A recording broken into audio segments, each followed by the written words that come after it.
Hello and welcome to this session of Kick It Up a Notch, the series from Moody College's Center for Advancing Teaching Excellence, or CATE, that aims to help you take your course to the next level. I'm Kate Osmond, an instructional designer in the center, and in this session, I'll be sharing some ways to kick your course up a notch using Canvas modules. A module is essentially a container that you can put any Canvas element into, such as files, assignments, quizzes, discussions, and external links. Here we're looking at modules for Dr. Joshua Barber's Organizational Communication course. You can see up at the top here that the first module clearly says, "Start here, welcome to class." The assignments and content are neatly organized in chronological order. We have week 1, part 1, and as I scroll down, we'll get to week 1, part 2, and so on.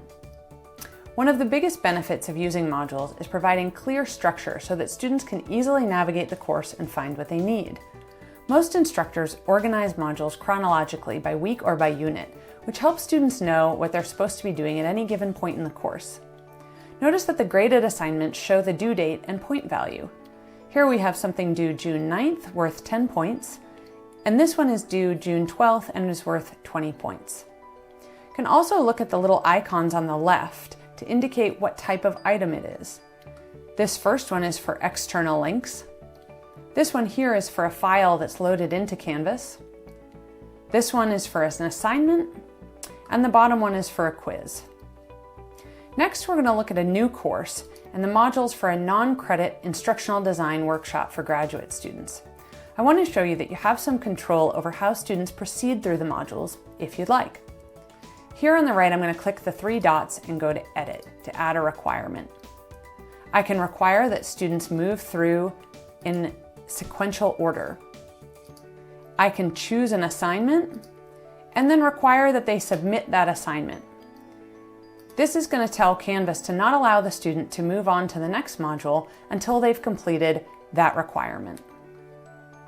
This could also be passing a quiz at a certain level or contributing to an online discussion.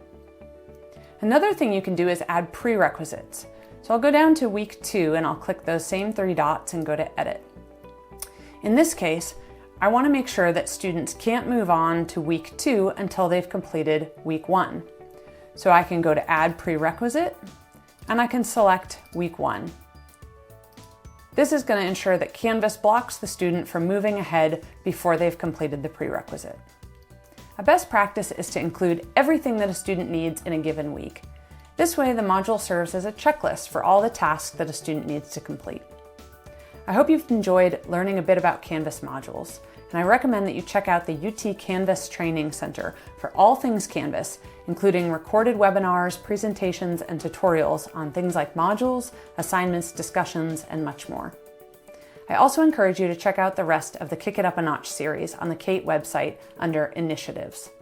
For one-on-one consultations or more information to kick your course up a notch, please reach out to us at moodykate, that's MOODYCATE, at austin.utexas.edu. Thanks so much for watching.